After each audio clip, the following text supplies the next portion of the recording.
Seja bem-vindo ao nosso passeio histórico.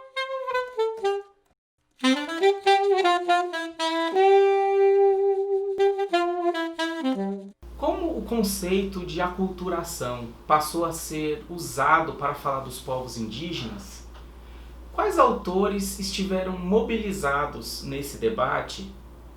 Quais outros conceitos surgiram para elucidar o drama do contato entre índios e brancos?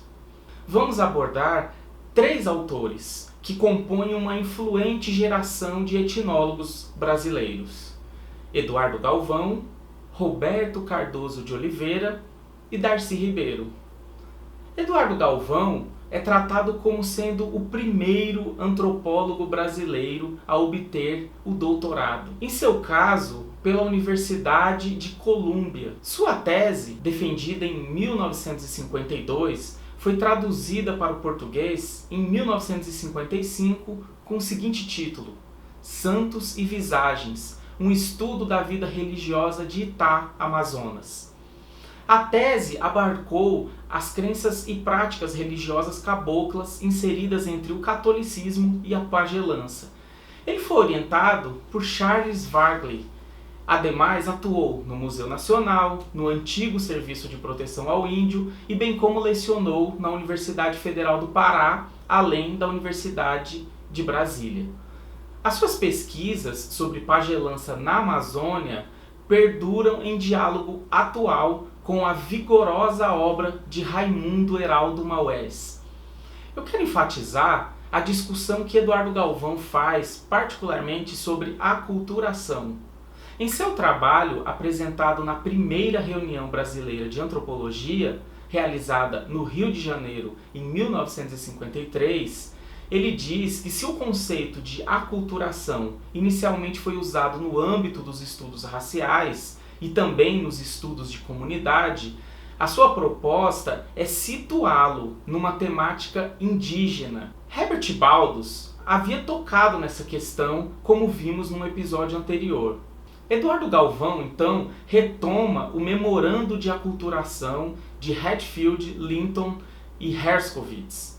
Em linhas gerais, o Eduardo Galvão trata a aculturação como um conceito definido e definidor de fenômenos que resultam necessariamente de 2 ordens. Primeiro, do contato entre grupos culturais distintos, o que depois será rearranjado para abarcar também o contato de uns poucos indivíduos sobre uma sociedade, como é o caso dos missionários. A mudança cultural seria um aspecto da aculturação. Ele diz que as pesquisas brasileiras deveriam se concentrar nos processos de assimilação, perguntando o quanto os índios estão ou não assimilados à sociedade rural brasileira.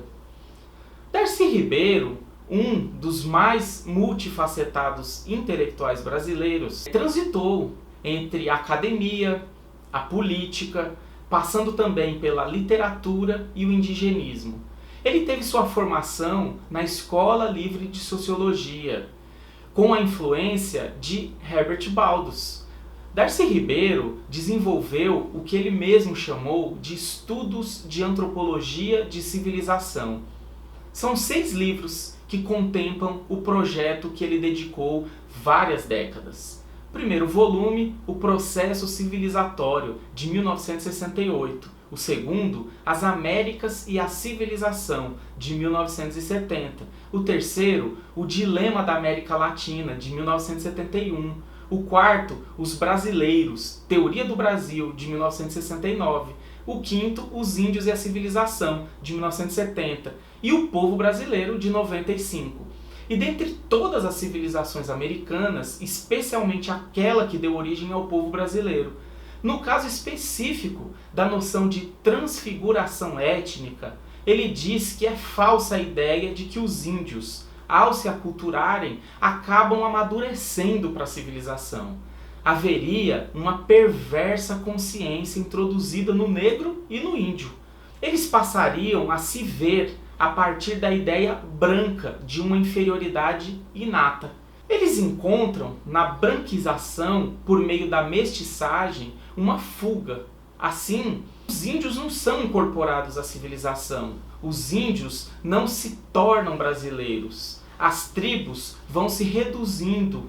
O que há é uma transfiguração étnica, quando os índios específicos se tornam índios genéricos. Também nos anos 1960, Roberto Cardoso de Oliveira se tornou um nome fundamental para a história da pós-graduação em antropologia no Brasil.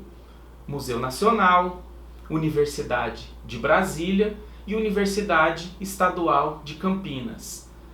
Ele teve um papel importante na formação dos mais relevantes etnólogos da moderna antropologia brasileira, incluindo nisso os seus alunos na primeira turma do curso de especialização em teoria e pesquisa em antropologia social no Museu Nacional, em 1960.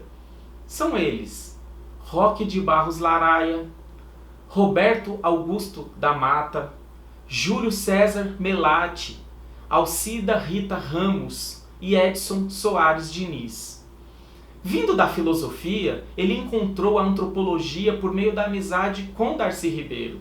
Roberto Cardoso de Oliveira teve seu doutorado defendido sob a orientação de Florestan Fernandes, na Universidade de São Paulo.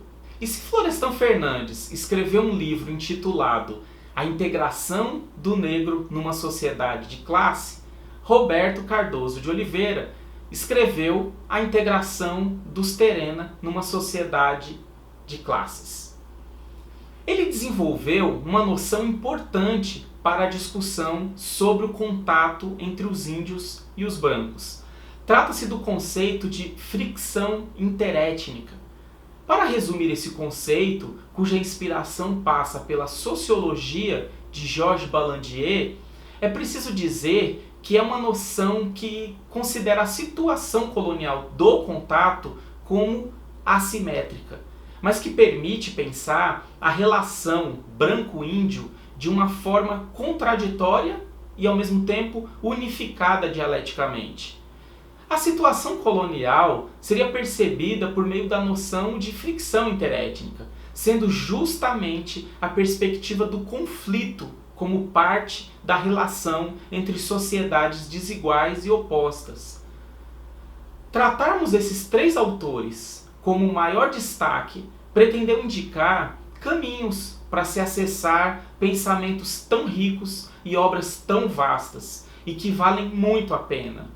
Eduardo Galvão, Roberto Cardoso de Oliveira e Darcy Ribeiro deixaram o desafio de produzir um conceito renovado para dar conta da situação de contato entre os indígenas e a sociedade nacional. Em todos os casos, a situação de contato é problemática para os indígenas, pois se tornam índios genéricos, mas nunca brasileiros.